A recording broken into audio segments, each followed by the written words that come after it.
Hi, how are you? I'm good. My name's Kavit. I'm 34. I'm from New York City. When I was in 6th grade, I had a crush on a girl, which I didn't actually know was a crush on a girl. Okay. And then I never had one again. I don't feel anything. I don't know what's happening. And then I was in gym class. Okay, gym class. And I work as a science teacher as well as a HIV activist here in Ho Chi Minh City. Wow, that's lovely. HIV activist. I haven't met any HIV activists in Vietnam. No, it's because there's a long history here in Vietnam of it being a social evil in the 90s. And still today, it becomes very difficult for people to go get tested. So I know a number of my friends who didn't know where to go, or oftentimes they would go to clinics and they would get sort of taken advantage of by clinics who were charging them way too much. So I had an idea that I should just go to clinics that I could find were trusted, that would help queer or gay clients, as well as trans individuals, and see if I could go talk to them, make sure that they would charge people correctly and what kind of services they charge or offer. And now I go out to events. We just started one last month, and we're going to be continuing them, going out to gay events and offering referrals to clinics. Why do you choose to help the HIV community in Vietnam? You know, because as there's a movement here in Vietnam called K equals K. What does that stand for? Well, in the West, we would say it means undetectable equals untransmittable. Okay. Which means that if you get on HIV medication like right now, and your viral load goes down to an undetectable level, there is a 0% chance that you will give it to your partner. Oh yeah, I can see it. Yeah, So then it's untransmittable. Yes. Okay. And there have been medical studies done over the past couple of years that have proven this. And many times here in Vietnam, people let their HIV progress to a point that it becomes AIDS when they just really don't need to. There's a lot of programs that can help people here and get tested, but a lot of people just don't know where to go. Oh. That's true. I also think that as a foreigner, you kind of feel scared and you don't know where to go. And when I came here, I just couldn't find the resources. Nowhere. When you searched online, you would get maybe some old resources. Yeah. And there's a website called like Test Saigon, but a lot of the clinics that I saw were not actually listed on there. And I had a number of friends who went to get tested, and now I go out to gay events and I offer referrals to those clinics.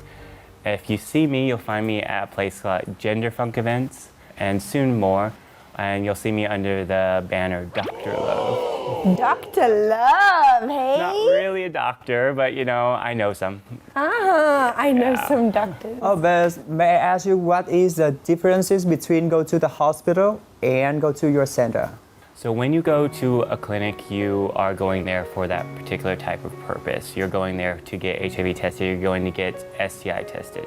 You're going to run into doctors who know more about that kind of condition and know more not to like shame the patient. So the clinics that I go to are very queer and gay friendly. If you go in there and you talk about your sexuality or the kind of sex experiences that you have, they're not going to judge you. And that is a big problem here in Vietnam, where someone might go to a hospital and feel unsafe talking to their doctor. If you're a local, you can get what's called PrEP. Oh, I've heard something about that, but I'm not sure what it is. Medicine that protects you from HIV virus, right? Yeah, it's about a 92% chance of preventing you from contracting HIV if you take it regularly. Okay. And Vietnam's pretty lucky because locals, if you have a Ho Chi Minh City insurance card, you can go to clinics and get it for free. Free? Yes. But if we have to pay for that, how much? So if you're a foreigner and you want to pay for a treatment, it depends on the clinic. They would offer it for $800,000 a month. Okay.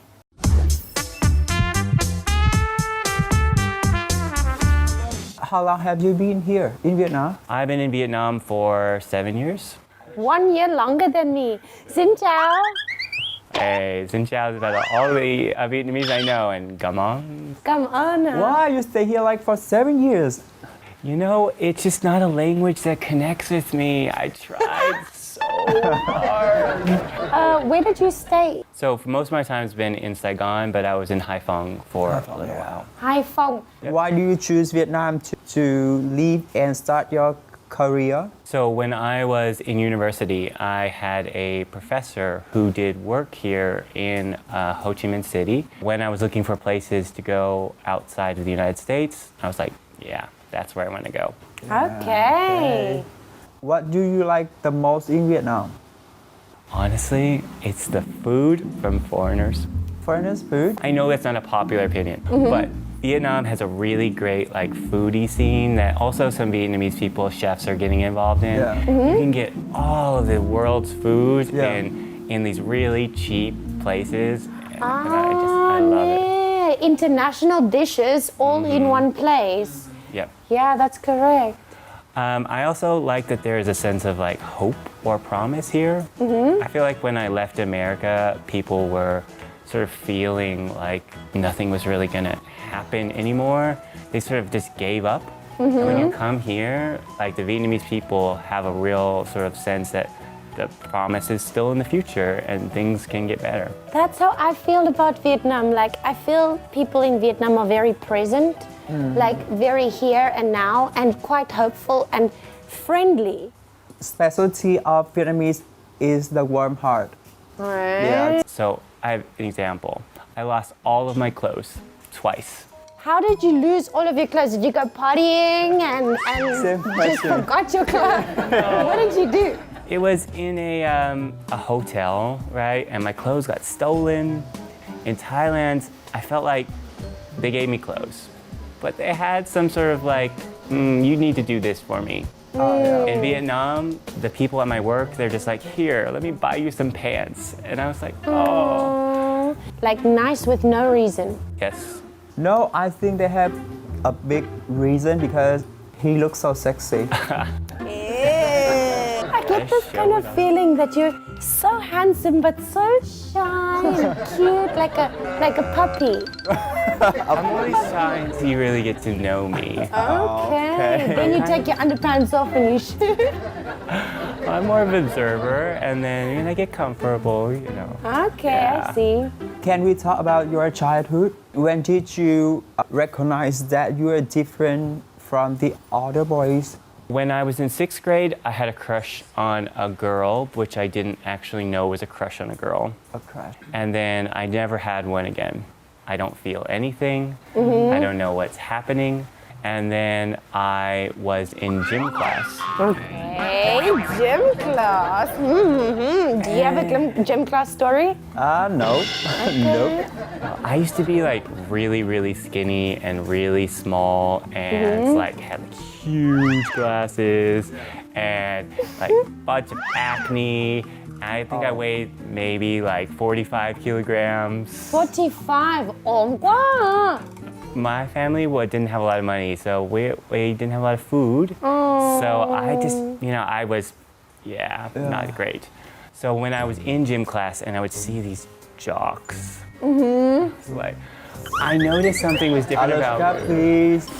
I misinterpreted it as like me sort of like hero worshiping them. And it was just sort of became like obsessive hero worshiping them. Oh, I joined track in order to sort of like watch the jocks. Hey there, handsome. I can see your butt. Alushka. Then I was at a hardware store one time, and that was undeniable at that point. So that was how old? I was 14. With that age, you had to face with many difficulties, right? Yes, so I grew up in a Muslim household Where was that? in New York City. New York City in a Muslim household. In America at the time, there was a lot of very anti-gay. Now, Anti-gay. not so much. And at that time, there were so many things like The national conversation every day was about how gay people were bad, how gay people were evil. Spreading HIV, I heard things like that. Yep. For about 2 or 3 years, I became very sort of ashamed of my sexuality. Yeah. Yeah. And I just never really talked about it. And how could you overcome that feeling?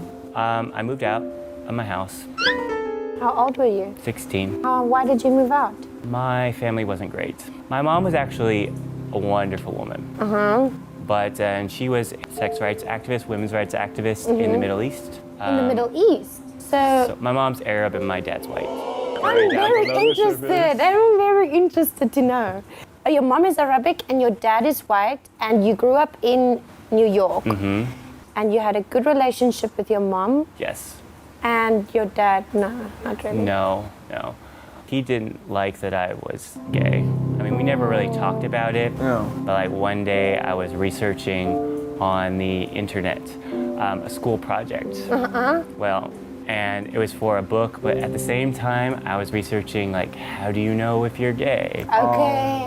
Okay, I understand. And I woke up one day to find my dad had found all of that on the internet and became very like angry about it.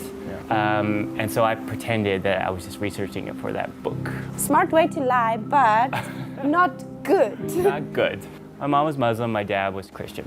Everyone in the Middle East is sort of like strong religious and anti-gay. There's a lot of complex movements in there.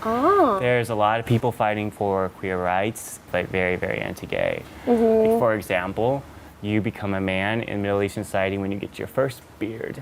How old were you when you got your beard? 15. Whoa! 15? 15 when he got a beard. Wow! You must have been the hairiest guy at school. I call it a beard mitzvah. A beard mitzvah is when you become a man. Beard Mitzvah. But what ended up making you move out of the house? My family didn't like my education. Where did you study? When we came to the United States, we're sort of the belief that you should become a blue-collar kind of person. Blue collar, like businessman. Well, no, that's white collar. Oh, sorry. So like the truckers, the mechanics, that kind of stuff. My dad couldn't read, and I was in gifted and talented programs. He just made it really impossible for me to study, and he made me fail a class in my high school. So I was like, no, I'm not dealing with this. So I moved out, and then soon after, my family died. So. Oh my God, your family died? What happened? They were in a car wreck with my mom, so. All of them. Oh my God, that's terrible. I mean, it's been 17 years. So. And now, do you have any other family members? No, I create my own family. Promise you can be my brother from now on. Okay. Imagine. I'm like speechless. Yeah, I'm also speechless. Like, I can't imagine. How did you get through that?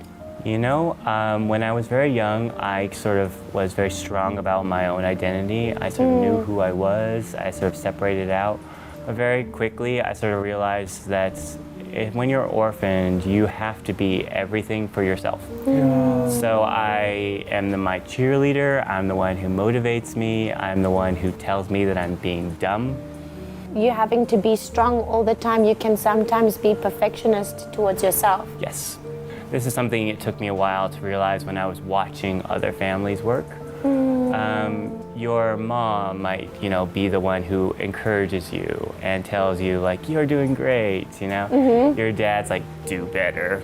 Yeah. Right? Be stronger, do better. Your brother and sister are maybe your confidants, and they sort of there. But I knew that I needed to be all of those people, and I just had to keep going.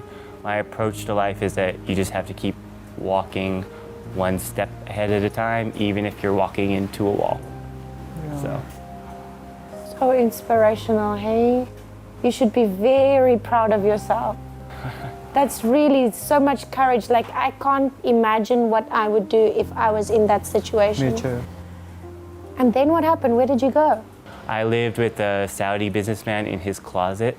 Saudi businessman in his closet. Well, I mean, New York City is expensive. Whoa. I wanted to- Was it a nice closet? Well, no, but he wasn't there often. Okay. So I just had like a cot in the closet, and I just lived there. When life is so hard to you, do you have any close friend or Oh yeah, to share it? yeah. My friends are my family. Sometimes I don't think they know that. I have one, my best friends who lives in the state of Montana now, and I have a great friend in Panama. I have a very good friend here. He's one of the drag queens over at Gender Funk. Oh, yeah. His name is Sen. I have some people who I trust and love. Friends everywhere, hey? You're an international citizen. Yeah.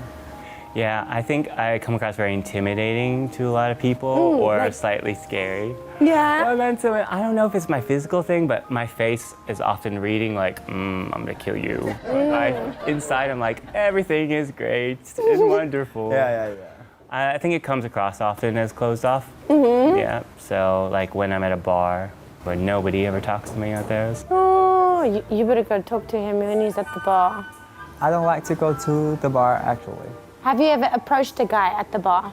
Not yet. Like, Why? Because I don't want to do that like that much. You want to be approached. Not really. So you never flirt with people, but you don't really want them to flirt with you either. Actually, yeah. So what? How does that work? why? I live in a traditional house and I don't like to go out to make friends or flirting. Ah, solitude So kind of many guy. times. Yeah. Would you say Kind that of. you're solitude? I like my alone time. Yeah, I'm definitely more of an introverted person, you know? So you usually, if you're going to engage me, you're going to want to do it on some deeper topics, which is hard in a bar, yeah? I mean, I get that. Yeah.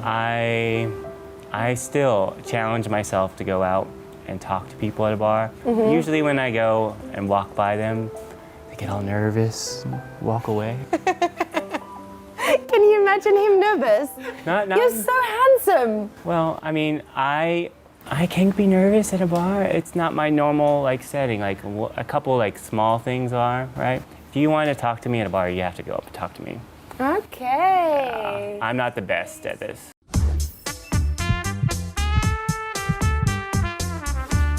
So tell me about a love story. Do you have any? love story. Why are you so curious about that? I want to know. I mean, you don't want to flirt and don't want people to flirt, so I don't know how your love life is going, but at least he goes out to the bar, so I'm sure there has to be some kind of love life. I haven't been on a date in 10 years. 10 years. I've had a couple boyfriends in my life. Yeah. I actually DJ'd my ex's wedding in Mumbai. What songs did you play? Well, I do a lot of music journalism, and he really liked my music tastes. Oh, okay. And I actually introduced him and his husband. Holy moly. So were you broken up at the time when you introduced him to the new husband? Oh, Or- yeah. And they are very good together. So they invited me to their wedding to give a speech and to DJ, and it was really nice. Why my ex hate me like this? I say that I don't want to continue the relationship. They hate me. A lot of us still have to go through sort of the high school love that straight people go through. Ooh, high school love. You know, that's sort Yeah. of overly dramatic, like everyone is sort of like, oh, it's my first love, it's the biggest thing in the world, I'm never gonna fall in love again, oh my God, Ever what's gonna together, happen? you and me, nobody Yes. else, Bonnie and Clyde. Yeah, and so in that there's a lot of jealousy, and there's a lot of like hurt feelings. They don't quite know how to sort of deal with the relationship in that way. But for me, like I've never been jealous. I think that by losing people in my life, I know that I'm just glad to have them around. Like no matter what. The best date I was ever on was, well, most people would consider this a terrible date. I thought it was amazing. So we were supposed to go out to a bar, and he's like, he's a graduate student, and Yeah. I was a university student taking. Here in Vietnam? No, in Seattle, where I went to Seattle. university. And he was like, "Oh yeah, we're gonna go out to a bar," and when he picked me up in his car, he's like, "Actually, the Canadian election returns are on tonight. Can we go watch that?" And I was like, "Yes, yes, please." I had known nothing about the Canadian election system, and he sat down there and explained it to me, and I was like, "Oh my God, I'm so enamored right now." He made me some food. When I didn't understand something, he showed me a documentary, and I was like, "This is amazing." But it was just sort of on the topics that I like. We sort of both had that topics, that same sort of passions, and that sort of building and adding on each other. Yeah. And then you dated? Well, then he actually had to go do some research in France, and I never saw him again. Okay. Terrible ending. That's a terrible ending. Such a love story. I don't view it that way. I view it as giving me a standard of what I want. Oh my God, how optimistic is that? When something bad happened to him, he viewed it as a standard, what he wants in his life. So are you in relationship this time? No? No. Single, hard to get, wants to be approached, very handsome, but shy. I'm a lot of conflicting things. That's like a paradox walking around. Yes, it is. So let's talk about the LGBT community in Vietnam compared to, you said New York, right? I lived in New York and Seattle. Can you tell us a little bit about the LGBT community over there compared to how it is here? I think there's a lot less people who feel like they need to sort of hide their sexuality. In Vietnam. In America. But in Vietnam, it's different. Yeah, so many times I'll meet a Vietnamese guy who is out when he's here. But when you go to his hometown, yeah, that's not happening. Super secret. Yeah, I understand that. I don't think anybody should ever be forced to come out until they feel like they need to or they're comfortable to. But in America, it's more like common. You'll see bigger bars, you'll see like many different bars. And I think there's just a little bit more awareness about sexual health in sexual America. health within the LGBT community. Yeah, those are your biggest changes. So do you have any plan for your future in Vietnam? So in my future, for right now, I just want to develop these HIV programs out in there. I like to work with other sort of gay organizations, and I'd like to do something called volunteering. Volunteering? Volunteering? What's that? Do you know queer? Queer, yeah.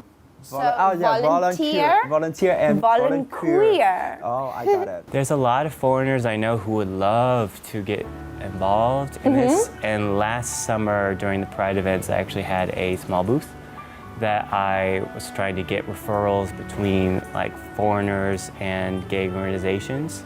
So I'd like to sort of develop that. Do you have any message that you want to share with the LGBT community? Yeah, the idea that you're gonna come out once is a misconception. I wish I had known that very early, that I have to every day often think about if I'm going to come out. I have to do that at my job, I have to do that in everyday situations, and that you get stronger at it each time, but use each time as practice to where you can become more comfortable with it. As a gay person, you come out every single day in every single situation. Yes. Thank you so much for sharing with us. It is time to say goodbye. Okay.